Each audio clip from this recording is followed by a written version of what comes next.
তাৰ বন্ধু বান্ধৱীসকল, মই আজি জলফাই আচাৰনো মই কেনেকৈ বনাওঁ সেইখিনি দেখাম। মই প্ৰথমে এই পিহনাখনতে এই কেঁচা জলফাইখিনি এনেকৈ পিহনাত মাৰি ল'লোঁ। তাৰপাছত এইখিনি জলফাই আকৌ সিজাই লৈছোঁ, লৈ পেলাই হালধি নিমখ সানি লৈছোঁ। ৰ'দত দিম আৰু এইখিনিতো মই এতিয়া নিমখ হালধি সানি ৰ'দত দিম। এইখিনি কেঁচা জলফাই মই অকণমান বেলেগ পদ্ধতিত বনাম। এইখিনি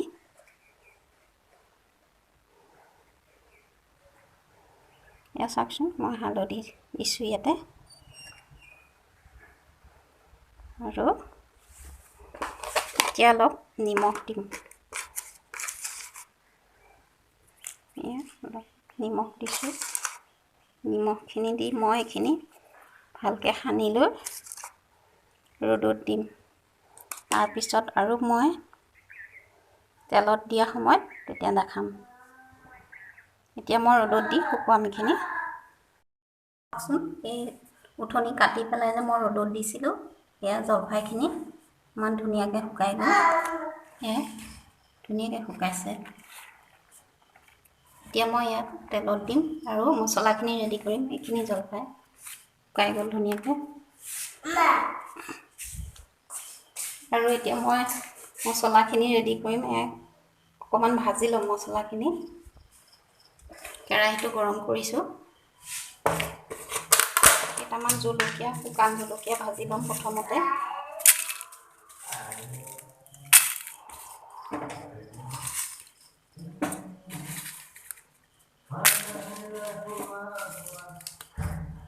শুকান জলকীয়া গুড়ি পেকেটটো দিম বুলি ভাবিছিলোঁ, কিন্তু সেইটো ইমান জ্বলা নহয়। সেইটো কাৰণে এতিয়া ঘৰত থকা জলকীয়াকে দিম। শুকান জলকীয়া ভাজি পেলাই মিক্সিত দিম।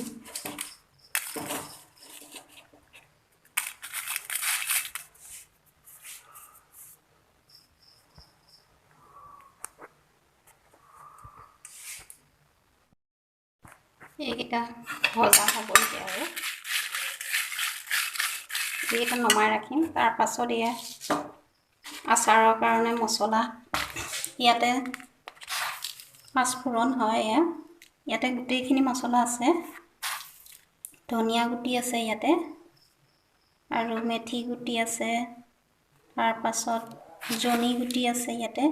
গোটেইখিনি মই একেলগে ভাজি ল'ম। কৰি পেলাই মিক্সিং জাৰত দি পেলাই গুড়া কৰিম।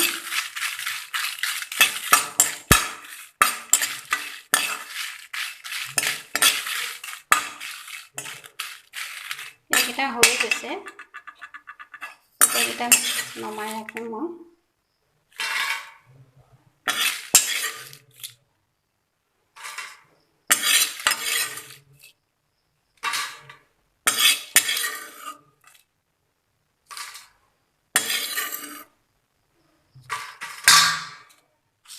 এতিয়া এইখিনি মছলাখিনি দিছোঁ।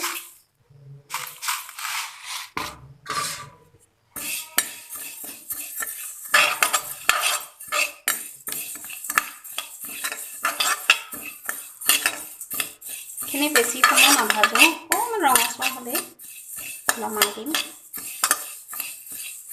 তাৰপাছত অলপ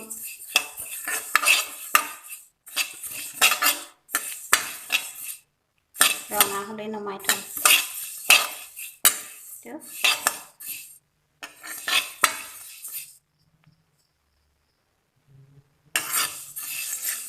আচাৰৰ কাৰণে গোটেইখিনি মছলাই আছে ইয়াত।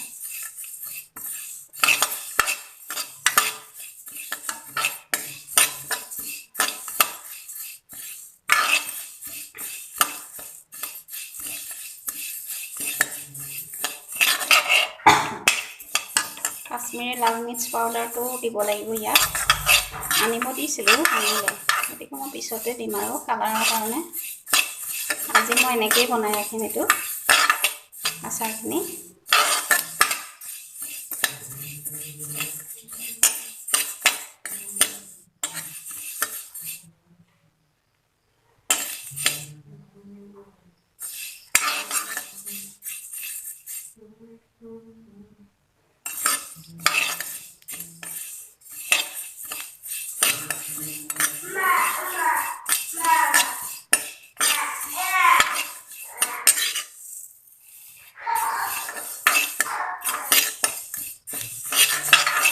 জিৰা, গুড়া মৰিচ, ধনিয়া আৰু জনি গোটেইবিলাক আছে ইয়াতে। ধুনীয়া গোন্ধ ওলাইছে এতিয়া। এইখিনি নমাই দিম। ঠাণ্ডা হ'বলৈ দিম এনেকৈ। তাৰপাছত মিক্সিং জাৰত দি পেলাই গুড়া কৰি ল'ম এইখিনি।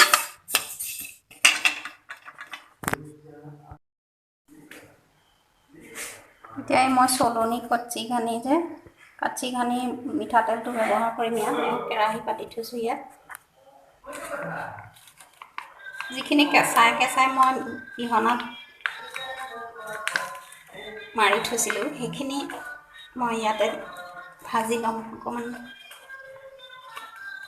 কেঁচাই যিটো জলফাই মই পিহনাত মাৰি ৰাখিছিলোঁ, শুকুৱাইছিলোঁ, সেইখিনি মই এতিয়া ইয়াতে অলপ মিঠাতেল দি ভাজি ল'ম।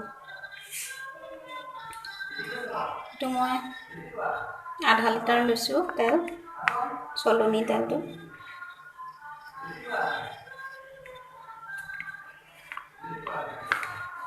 ইয়াত বেছি তেল নালাগে। এইখিনি গোটা যিটো বনাম সেইটোহে লাগিব, গোটা জলফাইখিনিত। পিহনাত মাৰি থোৱা জলফাইখিনিত ইমান তেল নালাগে।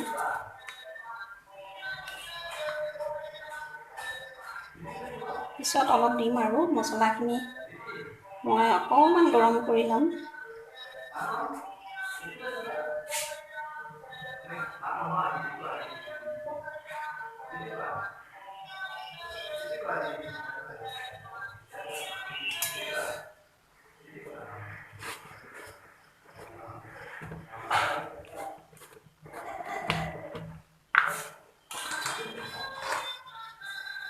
নিমখ দিছোঁ ইয়াত।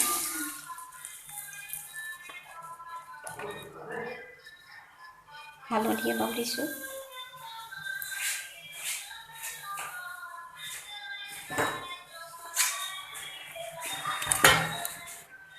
জুইডাল কমাই দিছোঁ এইটো।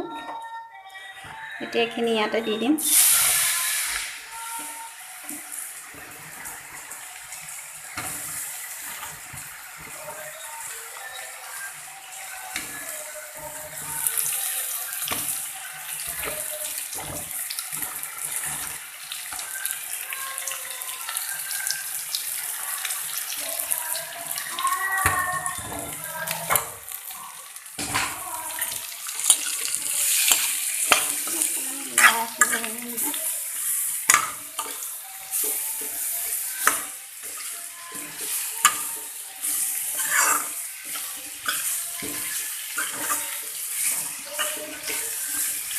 গুড়া জলকীয়াখিনি আৰু মছলাখিনি মই অকণমান ভাজি লোৱাৰ পিছতো দিম। আৰু ইয়াতে অলপ চেনি দিম মই। গোটাকে যিখিনি মই জলফাই শুকুৱাই ৰাখিছিলোঁ, সিজাই দিছিলোঁ, তাৰপাছত এইখিনি ৰ'দত ধুনীয়াকৈ শুকুৱালোঁ। আৰু এতিয়া মই তেল দিম ইয়াতে, কেঁচা তেল দিম মই ইয়াত। এইটো চলনি তেলটো যে, এইটো আধা লিটাৰ। এইটো গোটাই বনাইছোঁ আৰু সেইখিনি পিহনাত মাৰি লৈছিলোঁ। আৰু এতিয়া মই ইয়াতে নিমখ দিম।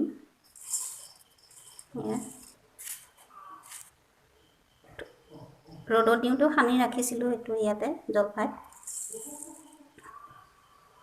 ইয়াতে 2 চামুচ দিলোঁ আৰু হালধি এচামুচ দিম।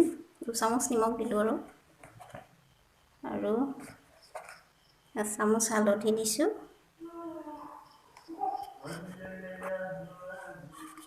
আৰু গুড়ি মছলাখিনি দিম ইয়াত। এইখিনি জলকীয়া গুড়ি আৰু এইখিনি পাঁচফোৰণৰ যিখিনি গুড়ি কৰি ৰাখিছিলোঁ, একেবাৰে গুড়া কৰা নাই, অলপ গোটা গুটিও আছে আৰু আধা খুন্দা নিচিনা হৈছে।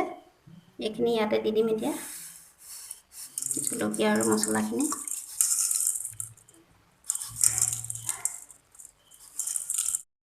এতিয়া মছলাখিনি দি দিলোঁ আৰু মই ইয়াতে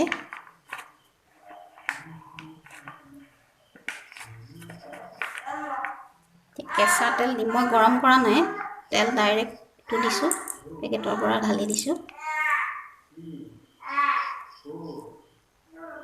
গৰম কৰিলে বেছি দিনলৈ তেলটো থ'লে গোন্ধ এটা আহে, সেইকাৰণে কেঁচা তেল দিছোঁ ইয়াতে। এইটো চলনি তেলটো এনেও কেঁচাই খাবলৈও ভাল হয় আৰু আচাৰটো ভালেই লাগিব খাই।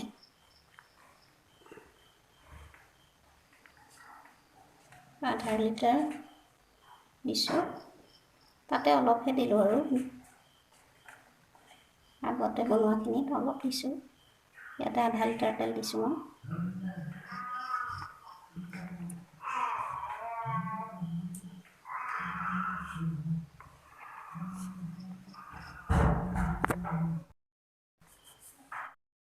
এয়া চাওকচোন, তেলখিনি এতিয়া দিলোঁ মই। এতিয়া এইখিনি লৰাই দিম।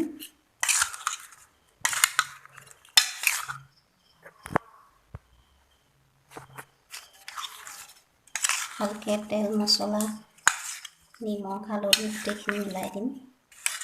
এইটো আচাৰো খাই ভাল লাগিব। অলপ দিন তেলত ডুবি থাকিব লাগিব আৰু ৰ'দত দি থাকিব লাগিব। ভিনেগাৰ আছে, ভিনেগাৰ নিদিওঁ, ভালকৈ শুকুৱাই লৈছোঁ।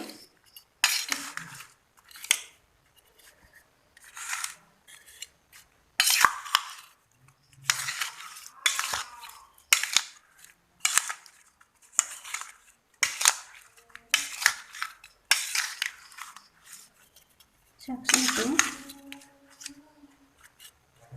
আচাৰখিনি এনেকৈ বনাবিচোন আপোনালোকেও, খাই খুব ভাল লাগে। জ্বলা হ'ব কিন্তু এইটো মাইক্ৰ' জলকীয়া হয়, এইটো গুড়ি কৰি দিছোঁ। পেকেটবিলাক দিলে ইমান জ্বলা নহয়, আৰু কালাৰৰ কাৰণে মই কাশ্মীৰী মিৰ্চটো সেইটো পেকেট আনি পেলাই দিম আৰু পিছত কালাৰটো হ'ব। বৈয়ামত যেতিয়া ভৰাম তেতিয়া। তাৰপিছত দি থ'ম আৰু কালাৰৰ কাৰণে। এতিয়া এনেকেই বনাই ৰাখিছোঁ, যেতিয়া আনিব তেতিয়া দি দিম ইয়াতে।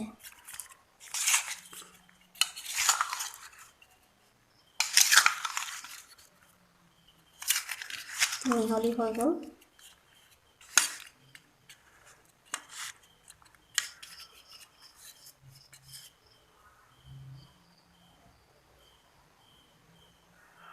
এইখিনি এতিয়া মই চিচাৰ বৈয়াম এটাৰ ধুনীয়াকৈ ধুই ৰ'দত শুকুৱাই ৰাখিছোঁ, সেইটোত ভৰাই দিম এতিয়া। আপোনালোকে চাব, এইটো বৈয়াম চাওকচোন, ধুনীয়াকৈ ধুই পেলাই মই ৰ'দত শুকুৱাই ৰাখিছোঁ বৈয়ামটো। এইটোত মই আচাৰখিনি অলপ অলপকৈ ভৰাই দিম। গৰম তেল দিয়া নাই, গতিকে মই লগে লগে ভৰাই দিম। এইটো ঠাণ্ডা তেলতে দিছোঁ। আৰু জলফাইকেইটা সিজাই লৈছিলোঁ ৰ'দত দিয়া আগতে।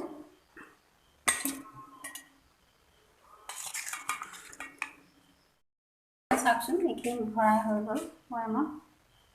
এইখিনি আৰু তেল দিব লাগিব। এইখিনি গোটা যিখিনি আচাৰ বনাইছিলোঁ, নাম মাৰি লৈছিলোঁ, যিখিনি মিঠা জ্বলা আচাৰ বনাইছিলোঁ সেইখিনিও বটলত ভৰাই দিলোঁ, ঠাণ্ডা হ'ল। এতিয়া চাওকচোন, এইখিনি ধুনীয়া হৈছে, খাবলৈও ধুনীয়া আৰু জ্বলা হৈছে, কিন্তু কালাৰটো কাশ্মীৰী মিৰ্চটো দিলে ধুনীয়া কালাৰ আহে। কিন্তু এতিয়াও ভালেই ৰংটো আহিছে বাৰু, কিন্তু খাবলৈ কিন্তু একদম পূৰা সোৱাদ হয়। এইটো জ্বলা হৈছে বহুত। অকণমান খাই চাইছিলোঁ। এইখিনি এনেকৈ বনাই খাবচোন। আৰু এইখিনি গোটাকৈ, এইটো এতিয়া লগে লগে খাব নোৱাৰি, অলপ দিন যাব লাগিব, তেতিয়াহে এইটো আচাৰটো খাই ভাল লাগে। তেলত অলপ দিন মজিব লাগিব।